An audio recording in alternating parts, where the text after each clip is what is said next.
विश्व मानचित्रमा हाम्रो देश नेपाल एशियाको दक्षिण भागमा रहेको एक भूपरिवेष्टित मुलुक हो। नेपालले विश्वको कुल भूभागको 0.03% र एशियाको कुल भूभागको 0.3% भूमि ओगटेको छ।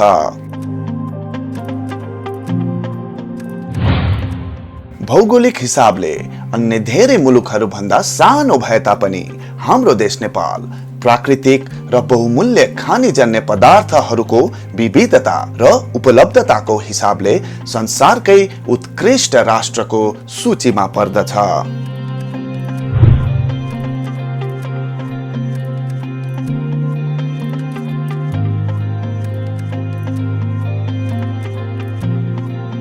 खानीजन्य पदार्थको उत्खनन, संरक्षण र प्रवर्धन गर्नको हेतु नेपाल सरकार उद्योग वाणिज्य तथा आपूर्ति मन्त्रालय अन्तर्गत खानी तथा भूगर्भ विभाग राजधानी काठमाडौँको लैनचौरमा अवस्थित छ।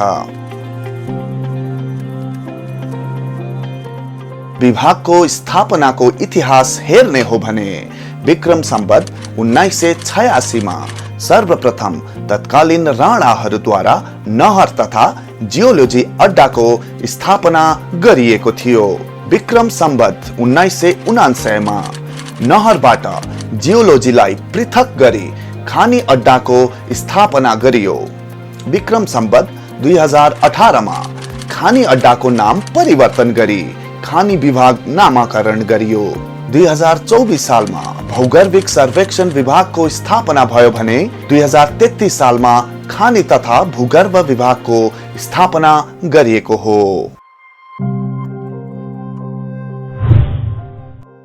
स्थापना कालसँगै यस खानी तथा भूगर्भ विभागले खानीजन्य वस्तुहरूको संरक्षण र प्रवर्धन गर्ने लगायतका अन्य धेरै उद्देश्यहरू लिएर अघि बढेको छ।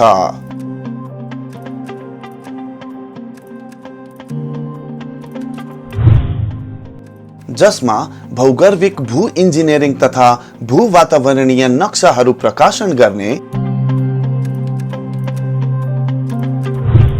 पूर्वाधार विकास, वातावरणीय सुधार तथा विपद व्यवस्थापनका लागि आवश्यक पर्ने भौगर्भिक तथ्याङ्कहरू उपलब्ध गराउने, खनिज सम्पदाहरूको अन्वेषण, मूल्याङ्कन तथा प्रवर्धन गरी खनिज भण्डारहरूमा आधारित खनिजजन्य उद्योगहरूको प्रवर्धन गर्न, खानी नियमन तथा अनुगमन गर्ने,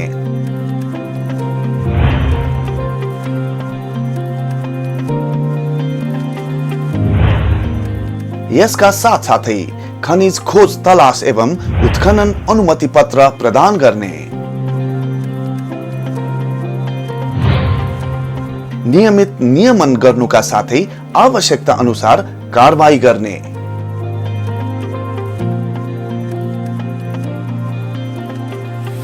पेट्रोलियम तथा प्राकृतिक ग्यास हुन सक्ने सम्भावित क्षेत्रमा अन्वेषण गरी राष्ट्रिय तथा अन्तर्राष्ट्रिय लगानीकर्तालाई आकर्षण गरी देशको निर्यात व्यापारमा टेवा पुर्याउने, खानी तथा भूगर्भ विभाग अन्तर्गत रहेको राष्ट्रिय भूकम्प मापन तथा अनुसन्धान केन्द्र मार्फतका भूकम्प मापन केन्द्रहरू निरन्तर सञ्चालन गरी अध्ययन, अनुसन्धान तथा सूचना प्रवाह गर्ने,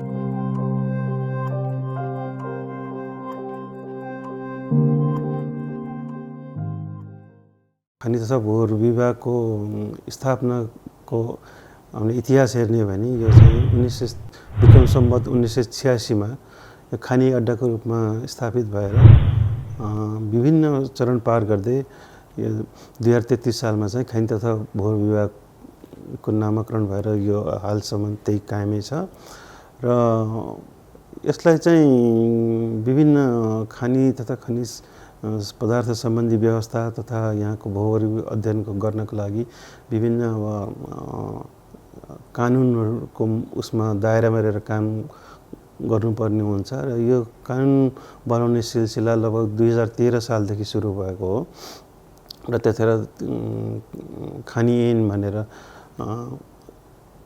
सुरु भएको थियो र पछि 2023 सालमा पनि त्यसलाई फेरि अर्को ऐन आयो र त्यस पश्चात चाहिँ 2042 सालमा चाहिँ खनिज तथा खनिज पदार्थ ऐन जुन अहिलेसम्म कायमै छ र त्यसको आधारमा चाहिँ खनिज तथा खनिज पदार्थ नियमावली 2056 आयो र यो विभिन्न उसमा वर्षहरूमा समय अनुकूलता संशोधन हुँदै 2073 सालमा चाहिँ अन्तिम संशोधन भएको र अहिले हाल आएर हामी चाहिँ अहिलेको नयाँ हाम्रो देशको परिप्रेक्ष्य अनुसारको हाम्रो संविधान अनुसारले चाहिँ अहिले चाहिँ खनिज तथा खनिज पदार्थ ऐन 2080 र बनाउने उसमा तर्खरमा छौँ। अहिले चाहिँ त्यो हाम्रो मन्त्रालय स्तरमा चाहिँ छलफलमा भइरहेछ। वर्ष हाम्रो मुख्यतः कामहरूमा हेर्दाखेरि चाहिँ पेट्रोलियम अन्वेषणतर्फको काम हामीले चाहिँ गरेका छौँ र पेट्रोलियम अन्वेषणमा चाहिँ हामीले चाहिँ अब दैलेखको हाम्रो शीर्ष स्थान नाभि स्थान र यिनी क्षेत्रमा चाहिँ तेल पाइने सम्भावना क्षेत्र हेरेर हामीले चीन सरकारको सहयोगमा त्यहाँ कामहरू गर्दै आएका थियौँ र अब हामी चाहिँ त्यहाँ चाहिँ लगभग 4000 मिटरको ड्रिलिङ गर्ने उसमा चाहिँ हामी त्यसको त्यो ड्रिलिङ क्षेत्र आइडेन्टिफाई गरेर कहाँ हामीले ड्रिलिङ गर्ने हो त्यसको जग्गा अधिग्रहण गर्ने प्रक्रियामा छौँ। यसको अलावा चाहिँ हामीले विभिन्न खनिज अन्वेषणका कामहरू विभिन्न क्षेत्रमा गएर खनिज अन्वेषणका कामहरू गर्ने अनि त्यस्तै भौगोलिक अध्ययन गर्ने जियोलोजिकल म्यापिङका कार्यहरू गर्ने र हामीले चाहिँ विभिन्न उसमा चाहिँ सहर उन्मुख क्षेत्रहरूमा चाहिँ जहाँ चाहिँ नयाँ बस्ती बसोबास गर्न गइरहेछ त्यस्तो क्षेत्रमा गएर चाहिँ भू इन्जिनियरिङ तथा भू वातावरणीयका कामहरू गर्ने कार्य गरेका छौँ। खानी तथा भूगर्भ विभागले गरेको अध्ययन अनुसन्धानको आधारमा देशभरिमा लगभग 64 किसिमका खनिजहरू पत्ता लागेको छ, जसमा अधातु खनिज बढी मात्रामा रहेका छन्, जस्तै चुनढुङ्गा, रातो माटो, खरी, मार्बल, कोइला आदि। त्यस्तै धातु खनिजमा सुन, तामा, फलाम लगायत युरेनियम जस्ता बहुमूल्य तथा दुर्लभ खनिज पनि नेपालमा फेला परेको प्रमाणित भइसकेको छ।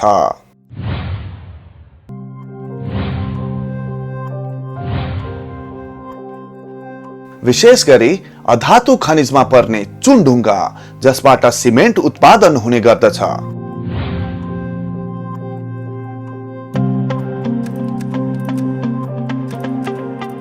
चुनढुङ्गाको अन्वेषणमा विशेष उपलब्धि प्राप्त गरेको यस विभागले चुनढुङ्गाबाट उत्पादन हुने सिमेन्ट उत्पादनमा निजी क्षेत्रसँगको सहकार्यले गर्दा सिमेन्ट उद्योगमा राष्ट्रलाई आत्मनिर्भर बनाउन मद्दत गरेको छ, जसले गर्दा निर्यात व्यापारमा पनि टेवा पुर्याएको छ।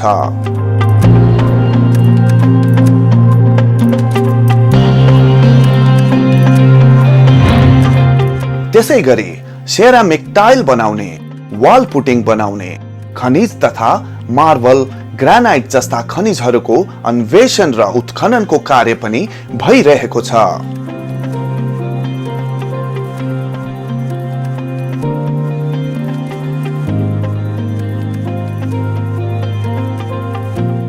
यस खानी तथा भूगर्भ विभागले हालसम्म 425 वटा खनिज खोज तलासका अनुमति पत्र जारी गरेको छ भने उत्खनन अनुमति लगभग 160 को हाराहारीमा प्रदान गरेको छ। खनिज पदार्थहरूको उत्खनन र अन्वेषण कार्यलाई अझ बढी प्रभावकारी बनाउने हेतुले यस विभागले भौगोलिक सूचना प्रणालीमा आधारित खनिज सम्बन्धी सूचना प्रणालीको विकास पनि गरेको छ, जुन विभागको निजी वेबसाइट www.pwd.gov.in dmgnepal.gov.np मा गएर हेर्न सकिन्छ।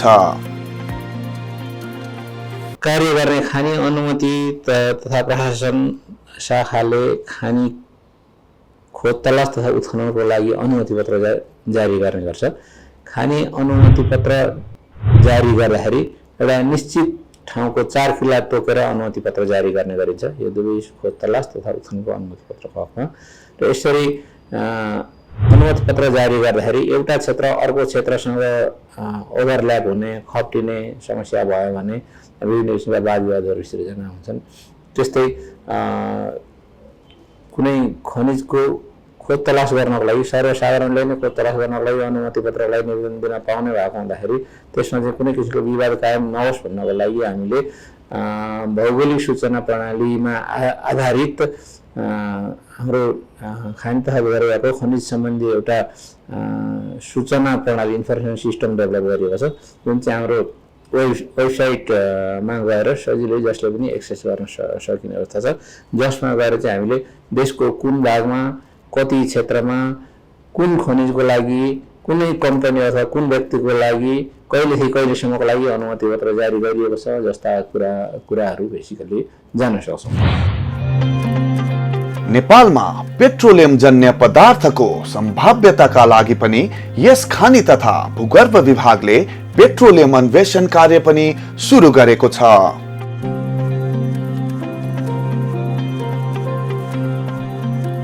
दैलेख स्थित पेट्रोलियम सम्भावित भण्डार क्षेत्रको अन्वेषणका लागि मित्र राष्ट्र चीन र नेपाल सरकार बीच सम्झौता भई अन्वेषण कार्य भइरहेको छ।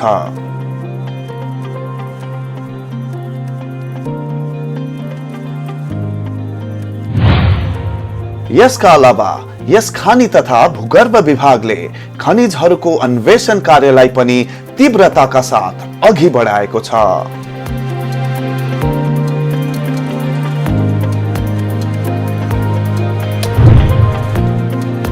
जस अन्तर्गत सेरामिक तथा टाइल उद्योगका लागि आवश्यक खनिज तथा कच्चा पदार्थहरूको अन्वेषण फिल्ड कार्य,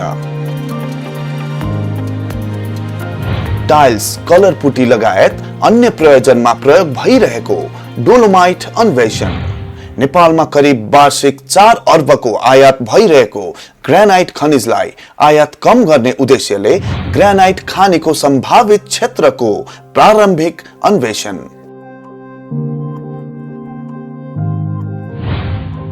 त्यसै गरी सिमेन्ट फ्याक्ट्रीका लागि अति आवश्यक चुनढुङ्गा अन्वेषण,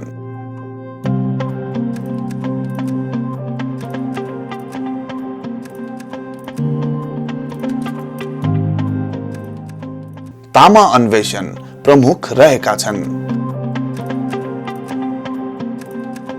त्यसै गरी भू इन्जिनियरिङ तथा भू वातावरणीय अध्ययन सम्भाव्य खनिजको रूपमा यकिन गर्नका साथै पूर्वाधार विकास आयोजनाका लागि आवश्यक डाटाबेस तयार गर्न सहयोग पुग्ने उद्देश्यले भौगर्भिक नक्साङ्कनका कार्य लगायत भूकम्पीय अनुगमन तथा अनुसन्धान कार्यलाई निरन्तरता दिई सोबाट भूकम्पको तत्काल सूचना तथा भवन संहिता सूचाङ्कमा सुधार गर्न आवश्यक तथ्याङ्क उपलब्ध गर्नका लागि नियमित रूपमा विभिन्न स्थानका साइस्मिक एसिलोमेट्रिक तथा जीपीएस स्टेशन मर्मत सम्हार कार्य गर्दै आएको छ।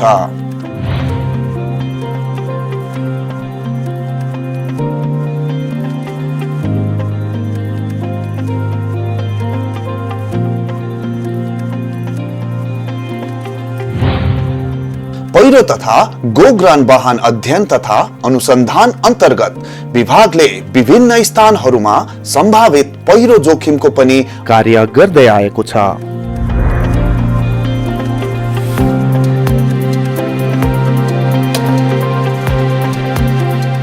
त्यसै गरी रिमोट सेन्सिङ तथा जीआईएस तथा ड्रोनको माध्यमबाट विपद नक्साङ्कन कार्य पनि अघि बढाएको छ, जस अन्तर्गत रिमोट सेन्सिङबाट बाढी र पहिरो प्रकोप अध्ययन तथा खतराको मूल्याङ्कन गर्ने, जलवायु परिवर्तन अन्तर्गत रिमोट सेन्सिङ प्रयोग गरी जोखिम मूल्याङ्कन गर्ने,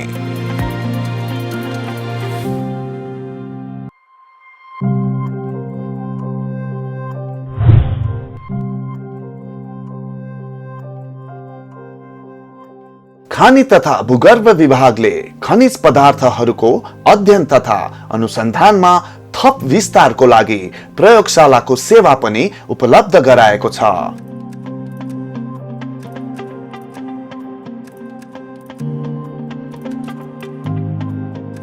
जस अन्तर्गत रासायनिक प्रयोगशाला, मिनेरोलोजिकल तथा petrological lab, geotechnical lab, remote sensing lab तथा खनिज प्रशोधन ल्याब रहेका छन्।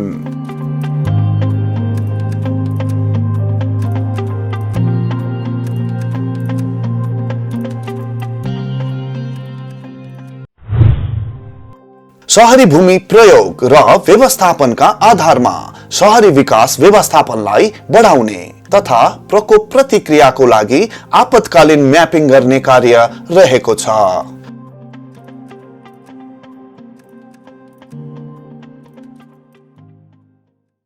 पहिलो भनेको त खानी भन्ने बित्तिकै खानीसँग रिलेटेड विषयहरू जति पनि नेपालको जमिन भूगर्भमा रहेका खानीहरू छन् ती खानीहरूको सन्दर्भमा नै हामी फोकस हुन्छौँ एउटातर्फ भने। अर्कोतर्फ भूगर्भ भन्नाले चाहिँ अब भूगर्भसित रिलेटेड जति पनि विषयहरू छन् जस्तो डिजास्टरका विषयहरू भयो, भूकम्पका विषयहरू भयो हैन, यी समग्र विषयहरूलाई चाहिँ हामीले एड्रेस गर्ने गरी अनुसन्धान तथा विकासका कार्यहरू चाहिँ हामीले गर्दै आएका छौँ। त्यस्तै पेट्रोलियम अन्वेषणसित रिलेटेड विषयहरू पनि हामीले चाहिँ अध्ययन अनुसन्धान गर्ने सन्दर्भमा चाहिँ यस विभागले चाहिँ अगाडि बढाइरहेको अवस्था छ। भौगोलिक बनावटका आधारले नेपाल सधैँ भूकम्पीय जोखिममा रहेको देश हो। 1990 सालको होस् वा 2072 सालको विनाशकारी भूकम्प आम नेपालीहरूलाई भूकम्पको त्रासले सधैँ सताइरहन्छ।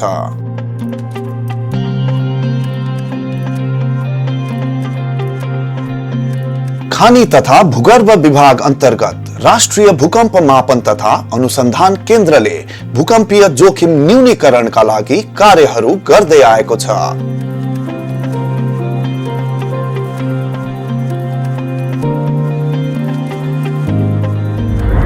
जस अन्तर्गत खानी तथा भूगर्भ विभाग र ल्याबोरेटोरी दि जियोफिजिक्स एप्लिक फ्रान्सको संलग्नतामा विक्रम सम्मत 2035 सालमा ललितपुर जिल्लाको फुलचौकी डाँडामा परीक्षणको रूपमा एउटा भूकम्प मापन स्टेशनको स्थापना गरिएको थियो।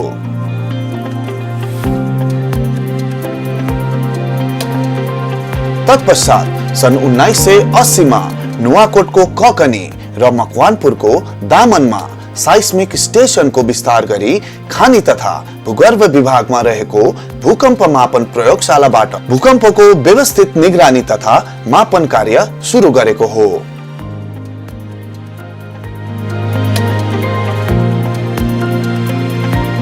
यस भूकम्प मापन केन्द्रले मुख्य रूपमा दुई किसिमको कार्यहरू गर्दै आएको छ। एउटा भूकम्पको निरन्तर निगरानी गर्ने काम र दोस्रो भूकम्प सम्बन्धी अध्ययन अनुसन्धान गर्ने काम।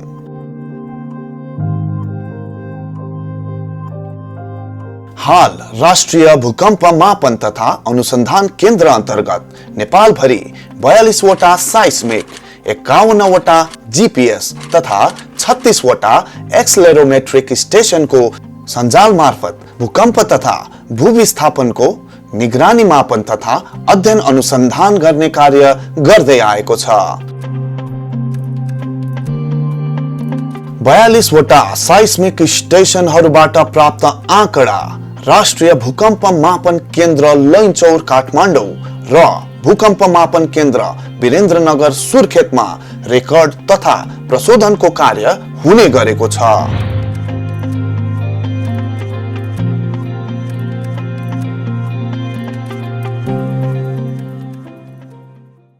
खानी तथा भूगर्भ विभाग अन्तर्गत रहेको यो राष्ट्रिय भूकम्प मापन तथा अनुसन्धान केन्द्रले मुख्यतया दुई किसिमको कामहरू गर्छ। एउटा चाहिँ भूकम्पको निरन्तर निगरानी गर्ने काम, अर्को भूकम्प सम्बन्धी अध्ययन अनुसन्धान गर्ने काम। 2035 सालमा पहिलो पटक हामीले चाहिँ फुलचोकी डाँडामा एउटा साइस्मिक स्टेसन राखेका थियौँ र त्यसबाट हाम्रो चाहिँ साइस्मिक मोनिटरिङ स्टार्ट भएको हो र त्यसपछि हामीले चाहिँ 3वटा स्टेसनहरू स्थापना गऱ्यौँ। एउटा चाहिँ फुलचोकी डाँडामा, अर्को ककनीमा र अर्को मकवानपुरमा को दामनमा। यो 3टा स्टेसन राखेर हामीले चाहिँ मोनिटरिङ गर्न थाल्यौँ र हालसम्म हाम्रो चाहिँ 42वटा साइस्मिक स्टेसन, 50वटा जिपिएस स्टेसन र 36वटा एक्सलोमेट्रिक स्टेसनहरू छन् र हामीले चाहिँ निरन्तर यो मोनिटर गर्ने र रिसर्चका कामहरू गर्ने गर्छौँ।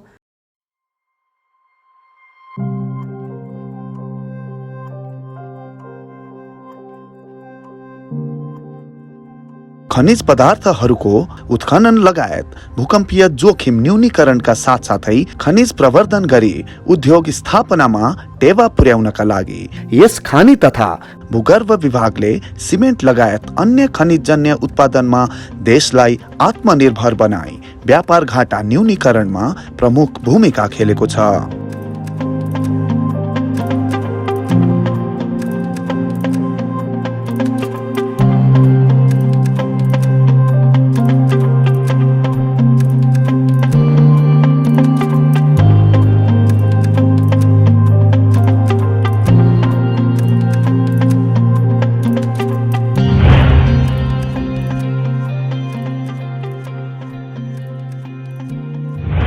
जसका लागि यस खानी तथा भूगर्भ विभागमा कार्यरत प्राविधिक ओहदामा रहेका दक्ष कर्मचारीहरू निरन्तर खनिज सम्पदाहरूको अन्वेषण, मूल्याङ्कन तथा प्रवर्धन गरी खनिज भण्डारहरूमा आधारित खनिजजन्य उद्योगहरूको प्रवर्धन गर्न खानी नियमन तथा अनुगमनमा सक्रिय रूपमा आफ्नो कार्यप्रति गतिशील रहेका छन्।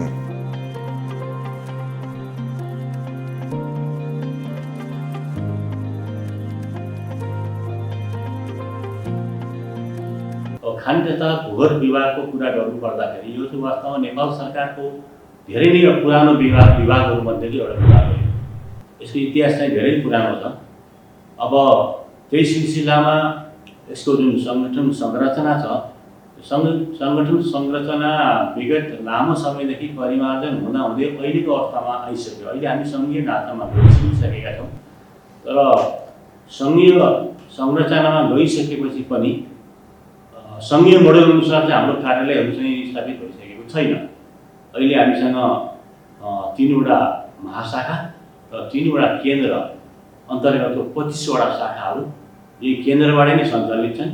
यसमा हामीसँग जनशक्ति जुन पहिलाको दिनमा विगतमा जुन जनशक्तिहरू थिए त्यसमा चाहिँ घट्दा घट्दै हामी 400 करिब 400जना जनशक्तिबाट अहिले चाहिँ पछिल्लो अवस्थामा हामी 144जना जनशक्ति छ हामीसँग। त्यसमा कति प्राविधिक जनशक्तिहरू हामीसँग पुगिरहेका छैनन्। यसमा बेसिकली हामीसँग जियोलजिस्टहरू, माइनिङ इन्जिनियर अनि केमिस्टहरू र अन्य साथीहरू रहेका छन्। अहिले सङ्गठन संरचनाको कुरामा मैले यति कुराहरू भने। त्यसपछि अब विभागको काम के काम गर्छ भन्ने कुराहरू कति कुराहरू आइसके पनि हुनसक्छ। तर मैले मुख्यतः हामीले चाहिँ भूवैज्ञानिक अध्ययन गर्छौँ। यसमा चाहिँ भौगोलिक म्यापिङ लगायत अब पहिलोको अध्ययन अनुसन्धान, त्यसपछि चाहिँ खनिज अन्वेषण काम हुन्छ। अनि खनिज अन्वेषण भइसकेपछि त्यो खनिज चाहिँ प्रवर्धन गर्न योग्य छ भने त्यसलाई प्रवर्धन गर्छौँ। त्यसपछि यसको साथसाथै प्रवर्धनको साथसाथै हामीले खानी नियमन तथा प्रशासन भनेर चाहिँ हामीले व्यक्ति र कम्पनीहरूलाई अनुमति पनि जारी गर्छौँ। एउटा चाहिँ हामीले प्रवर्धन गरेका खनिजहरूलाई हामीले टेन्डर आह्वान गरेर दिन्छौँ भने अरू व्यक्ति विशेष अथवा कम्पनीहरूले प्राथमिकताको आधारमा उनीहरूले क्षेत्र कहाँ खाली छ त्यो खाली रहेका क्षेत्रहरू हामीले एउटा GIS पोर्टल पनि बनाएका छौँ। त्यहाँ कसले अनुमति लिएको छ, कुन क्षेत्र खाली छ, सम्भाव्य क्षेत्र के छन् भन्ने कुराहरू त्यो GIS पोर्टलमा गएर हेर्न सकिन्छ। त्यसले गर्दाखेरि यो हामीले खानी नियमन र प्रशासन गर्ने एउटा काम गर्छौँ भने त्यसको अलावा हामीले चाहिँ भूकम्पीय अध्ययन, मापन, अध्ययन, अनुसन्धान र त्यस साथसाथै हामीले पेट्रोलियम अध्ययन, अनुसन्धान र प्रवर्धनको कार्य पनि हाम्रो गर्छ। यी सबै यो महाशाखा अन्तर्गत कामहरू भयो। त्यसपछि एउटा हाम्रो विभाग अन्तर्गतको एउटा छुट्टै कार्यालय छ, एउटा सुर्खेतमा छ। त्यसले चाहिँ भूकम्प सम्बन्धी मात्र मापन गर्ने काम गर्छ, त्यसले एनालाइसिस गर्छ। त्यो पश्चिम नेपालको पार्ट हो। अब जनशक्तिको वास्तवमा हामीसँग चाहिँ अघि मैले भने जस्तै जनशक्ति चाहिँ धेरै नै अभाव छ। हामीसँग माइनिङ सम्बन्धी विज्ञताहरू, इन्जिनियरहरू हामीसँग एकदम कम छन्। भने केही प्रोसेस इन्जिनियर मेटालर्जिकल इन्जिनियरहरू हामीसँग छँदै छैन। अब अहिले हाम्रो देश चाहिँ सङ्घीयमा गइसक्यो, तर त्यो अनुसार चाहिँ सङ्घीयको अथवा प्रादेशिक निकायका अन्य कार्यालयहरू विभागहरू अवस्था खुलिसकेको छैन। यो खोल्ने सरकारमा भोलिको दिनमा खोल्नुपर्ने अवस्था चाहिँ बाध्यता हामीसँग छ, किनकि सेवा प्रवाहको कुराहरू आउँछ त्यहाँ। अब त्यही हिसाबले चाहिँ मैले केमा जोड गर्छु भने विभागको अर्गनाइजेसन स्ट्रक्चरको OMM चाहिँ गर्नु जरुरी छ। हाम्रो यो नेपाल सरकारले जुन पञ्चवर्षीय र त्रिवार्षिक योजना हाम्रो छ, त्यो वार्षिक योजनामा हामीले राष्ट्रिय खनिज नीति 2074 जुन पछिल्लो अवस्थामा बनायौँ, त्यसमध्येबाट हामीले योजनाहरू वार्षिक योजनाहरू राख्दाखेरि पञ्चवर्षीय र त्रिवार्षिक योजनामा हामीले कुन खनिजलाई प्राथमिकता दिने भनेर जुन तोकिएको हुन्छ, त्यो तोकिएको खनिजलाई प्राथमिकतामा दिएर खनिजका योजना हामीले चाहिँ बनाउँछौँ। भने जस्तै चाहिँ विगत पञ्चवर्षीय योजनामा हामीले चुन्नुगा सिमेन्ट स्तरको चुन्नुगालाई हामीले प्राथमिकता राखेका थियौँ। त्यसको परिमाण अहिले देखिएको छ। पहिला हामी सिमेन्ट चाहिँ बाहिरबाट चाहिँ निर्यात गर्थ्यौँ, आयात गर्थ्यौँ भने अहिले हामी चाहिँ आफैमा सेल्फ सस्टेन छौँ हामी।